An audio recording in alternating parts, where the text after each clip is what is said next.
पिताजी आए स्वागत के लिए कृष्ण का, उनको अच्छे वाले बैठाया गया। चारों तरफ सूचना हो गई, शाम को विवाह होने वाला है। और माता रुक्मिणी 1000 सखियां 10,000 सैनिक के बीच में जा रहे हैं गौरी पूजन को।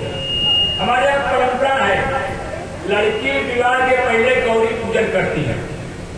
तो उनके घर ब्याह होला ना, तो लड़की पहले आई, गौरी पूजन करी, फसूल माला करें जाए तक ब्याह हुआ। गौरी पूजा आज भी हमारे घर में होती, संचित होते, बड़े मंदिर में होती थी। लेके हाथ में आरती की थाली, सखियां गीत गा रही थी, 10,000 सैनिक रक्षा कर रहे थे। चला हो सखी पूजियाई